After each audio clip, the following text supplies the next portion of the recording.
Are you being fired today, Coach? Are you concerned they're going to let you go today? I came home last night and said once again to my wife, you can't make this up. Effective immediately, Coach Pitino has been placed on an unpaid administrative leave. Vice President for Intercollegiate Athletics, Tom Jurich, has been placed on a paid administrative leave. I think it's sad, but I also think it's necessary from the standpoint that maybe the whole program needs to start from scratch again.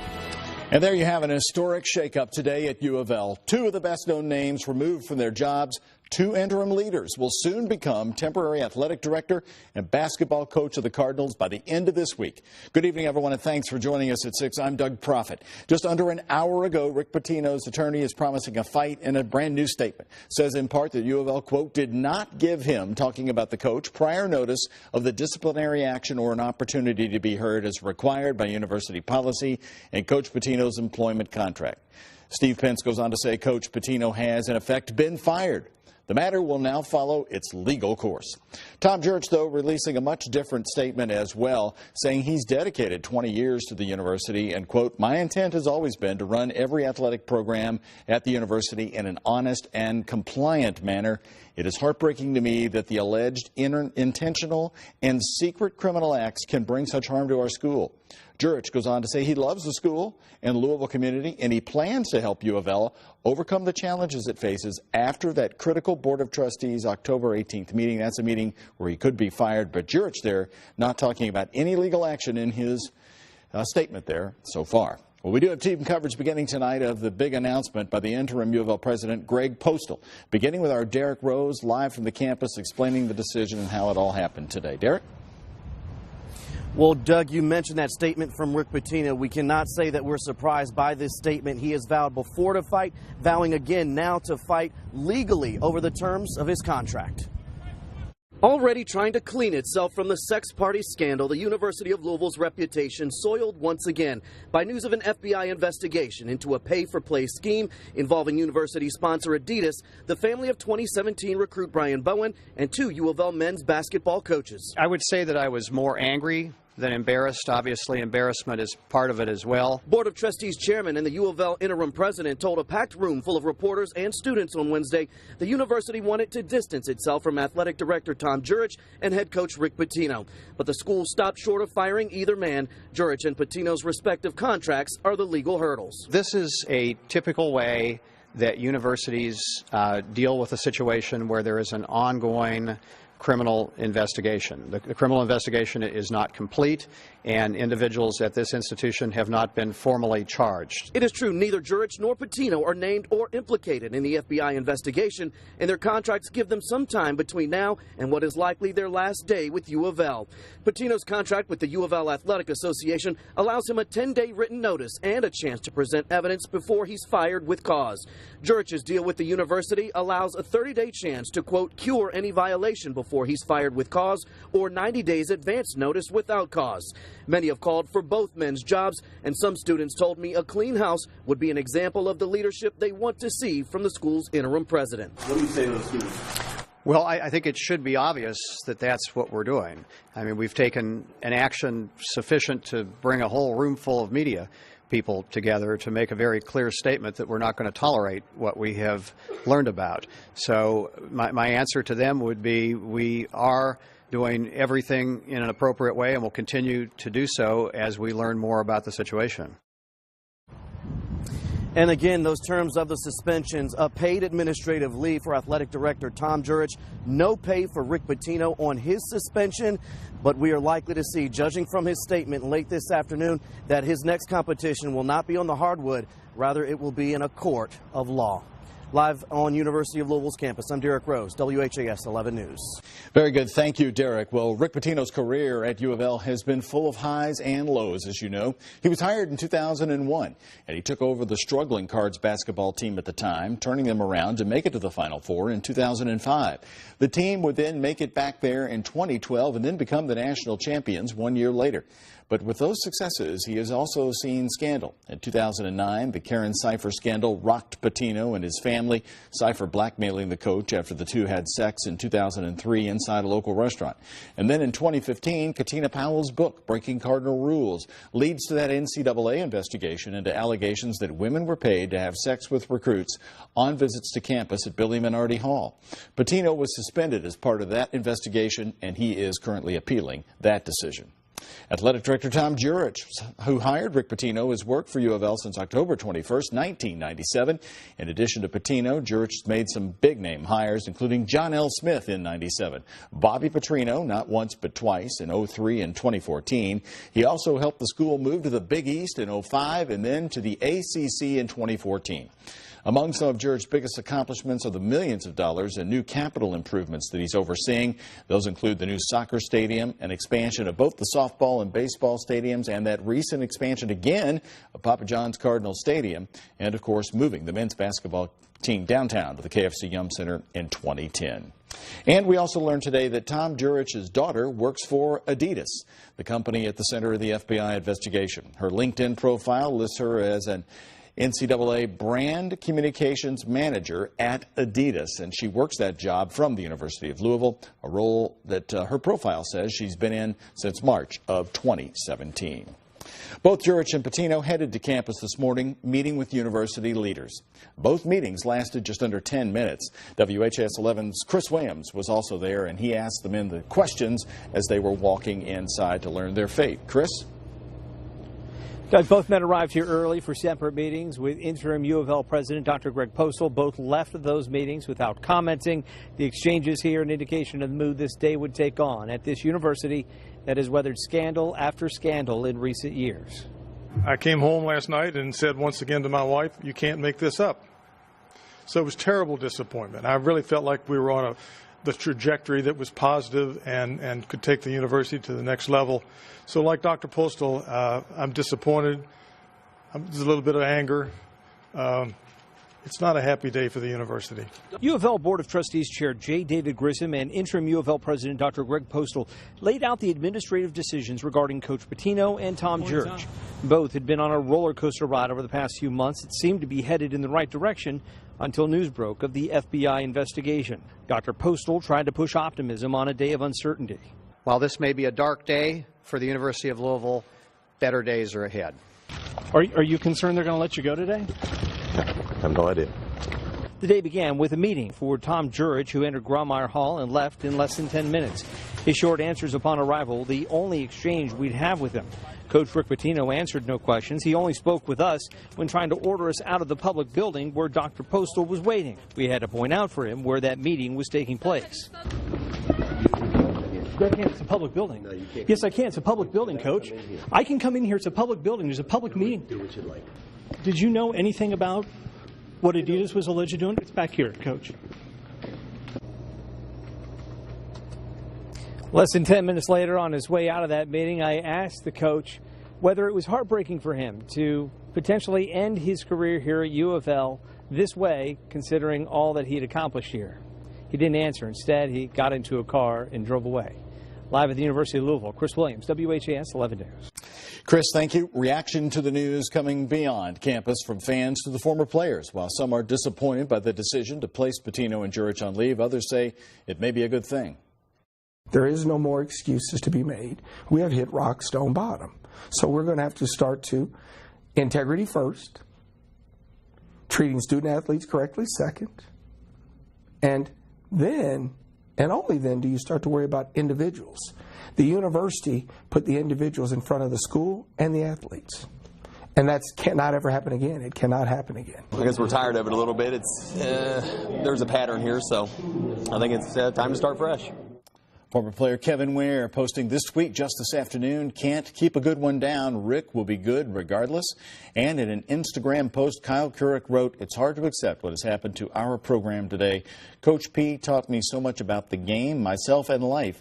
He is still my coach and always will be. I will always have his back no matter what. And we contacted John Schnatter, by the way, of Papa John's. A spokesperson tells us he stands by a statement that he made at a recent board meeting in April and, quote, you've got to fix athletics first, and then the university will get in line. So the next move, who steps in as the interim coach and the athletic director? Two big jobs. Postal said today they'll have a decision in the next 48 hours by the time we end this week. And our sports director, Ken Spencer, is talking here about some of the top contenders who could fill these giant jobs. Well, when you think about who needs to be the next coach at Louisville, they have to be on the job quick because the official start of practice starts on October 1st. That's Sunday, and they don't pause the season to get a coach in place. They got to get going. Now, when it comes to some of the coaches that you may have heard about, whether that's on social media, just out and about, let's take a look at some of those guys. Obviously, a hot name right now has been Bellarmine's Scotty Davenport. Had a chance to speak to Scotty Davenport today. He said he is recruiting on behalf of Bellarmine up in Columbus, Ohio this afternoon. Now, Davenport spent time on both the staffs of Denny Crum, Rick Pitino. Scotty is born and bred from Louisville and the University of Louisville. Then you got to look at Kenny Payne, who was a member of the Cards' 1986 National Championship team. Payne is currently on John Calipari's staff at Kentucky. Payne is also one of, if not the highest paid assistant coaches in the country. And then the next one, Thad Matta, former Ohio State coach who was just let go after this past season for the Buckeyes. Matta had a lot of success at Ohio State, including several Final Fours leading the Buckeyes. And then we have Tom Crean, and a lot of national writers in the past several hours have really been promoting Tom Crean to Louisville. It'll be interesting to see what kind of happens there. Of course, Indiana parted ways with Tom Crean after this past season, because they said they wanted somebody who could lead them to national championships. Tom Crean has expressed interest into getting back in coaching at some point, but it would have to be for the right position. You cover John Calipari a lot. What would he tell Kenny Payne if he got that call? I think if he got the call and if it was the right circumstances and it was the right offer on the table, I think John Calipari would give Kenny Payne his blessing. Interesting twist in that rivalry. Yeah. All right. Thank you very much, Kent. And our coverage of the latest U of L basketball scandal is continuing next at 6 with concerns surrounding the future of the program. What does it mean for the KFC Yum Center downtown? Our Tabney Dozier today has been asking that question to get some answers when we come right back. And at the end of this newscast, my Prophet Report commentary.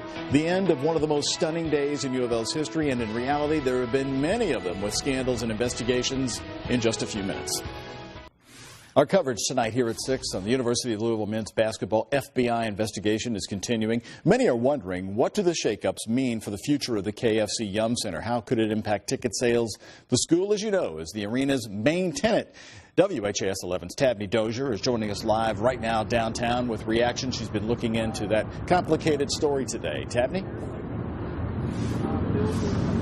Well, Doug, here's where the debt stands as of today. Per the Arena Authority, it tells me it will take approximately $350 million in bonds to market this year, prioritized over the next 30 years. This arena falls in Metro Councilwoman Barbara Sexton Smith's district.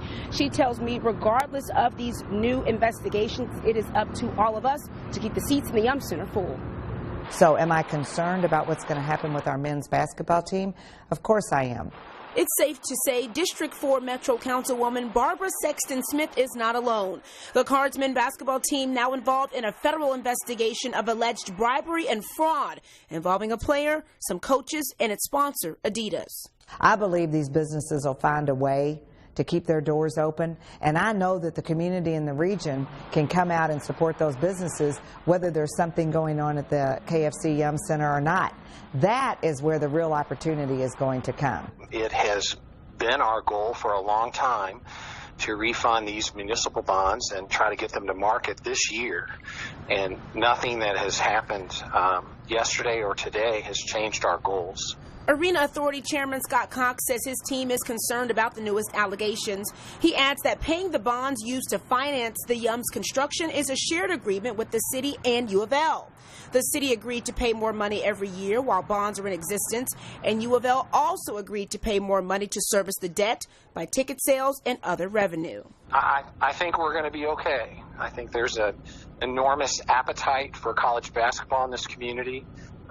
I think the support for the University of Louisville athletic programs, all the programs, women's basketball, men's basketball, football, all of them are wide and deep. Cox says it's too early to truly see what impact this investigation will have on the arena, but it's a concern and yet another black eye on one of the state's top universities.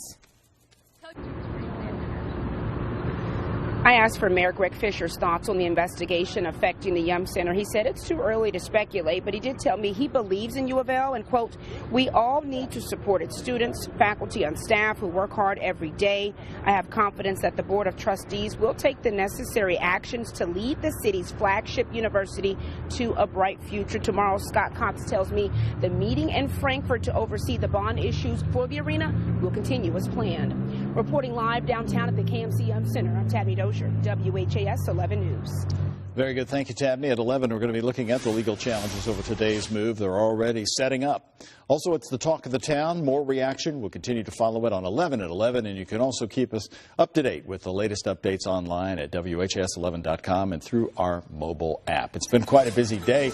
Haven't had a chance really to pay attention to the weather, but believe it or not, folks, we've got a cold front going to go through the area tonight. Right. What are you talking about in the Much 50s? calmer conditions in the weather department, but notice the cooler conditions just out to the west. So we're at 86, hit 92 degrees earlier today, tied a record high, but that cool air starting to march in, get closer. Chicago 70, 71 in St. Louis, and some upper 60s here in Kansas City. And we'll see those temperatures drop down to the 50s tonight, maybe even seeing some 40s by early on Friday.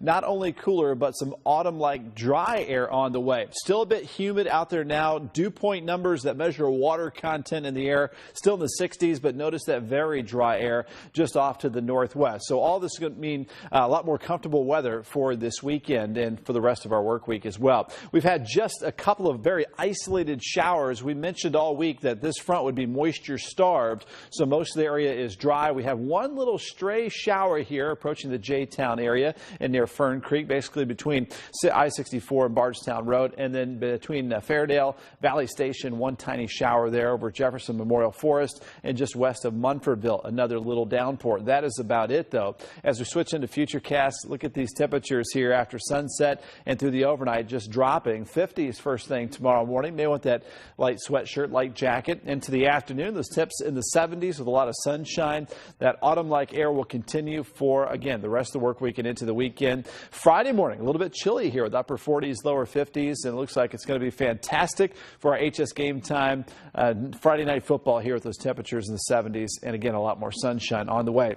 A mix of clouds and sunshine now as we look over the bridges and up the Ohio River with our view from Review Restaurant Lounge on top of the Galt House with our Morgan & Morgan HD camera network. Right at 86 degrees at the airports. Again, still just a touch muggy out there, but very soon we'll have that more comfortable weather on the way thanks to that wind direction shift, that air now coming in from the northwest. Still all in the 80s, though, right now. There's that record high of 92 today, tied the old record of 92 set back in 1998, and about 15 degrees above normal for today. Air quality monitoring stations at a moderate level did, just for a brief time, get up into that unhealthy zone. Cleaner air on the way, though, behind that front. We do have moderate levels of that pollen here, the ragweed season, and 59 degrees, mostly clear for tonight. And for tomorrow, enjoy that high of 76 degrees. This is phenomenal weather to get outside. Take a look at all the sunshine. No rain chances here. 70s through the weekend for highs, lows in the 50s.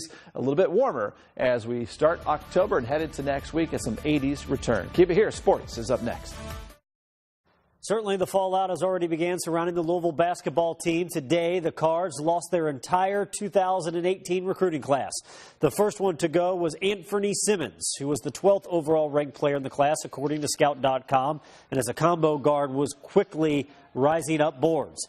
The second was Courtney Ramey, who was ranked as the 37th overall player in the 2018 class and was a point guard. Now, whoever the interim coach will be will have to hit the ground running both on the court with his current team and the recruiting trail. Meanwhile, in Lexington, it was also a crazy scene surrounding the Kentucky basketball program.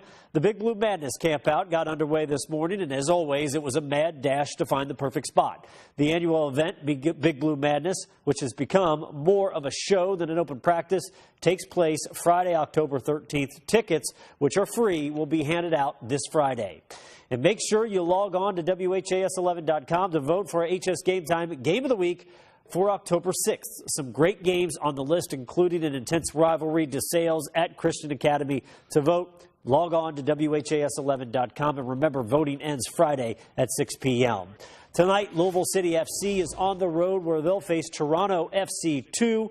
These two teams played just once before this season, back on April 29th at Louisville Slugger Field, and that game ended with a scoreless draw. The match begins at 7:30. We're going to have highlights of that game at 11 o'clock. And, Doug, it's kind of hard to imagine when we woke up yesterday morning that, nearly a little bit more than 24 hours later, the Louisville athletics program would currently sit without an athletics director and without a head men's basketball coach. You're right, Kent, and picking up on that, we've come to an end of probably the most stunning, tumultuous time in U of L's history. The ouster of the school's best-known faces, better known than the school president, Rick Pitino and Tom Jurich. In my opinion, it's way overdue, stretching back to the troubled leadership of Jim Ramsey, who set the tone. Embezzlement by top professors, theft from the ticket office, the chemistry department, 2 sex scandals, one for the coach, one for the basketball team. Along the way, Ramsey hushed things. Jurich gave second chances. But as we learned this week, the real sewer that runs under U of L is not managed by MSD, but allegedly by Adidas. The influence of these companies is bigger than the Cardinals for sure, but U of L got snared in the FBI trap. Many of you, U of L's veteran educators, screamed hey and called for sweeping changes years ago. You were nearly ridden out of town. This day is rough, no question, but this day is also for you. You have been heard. By the way, you can let me know what you think. I always appreciate your opinion on Twitter at WHAS11Doug, or send me an email directly, dprofit, 2Fs2Ts at WHAS11.com. Tonight at 11, more coverage on what's next for the U of L basketball program, more reaction. Thanks for joining us at 6. See you at 11.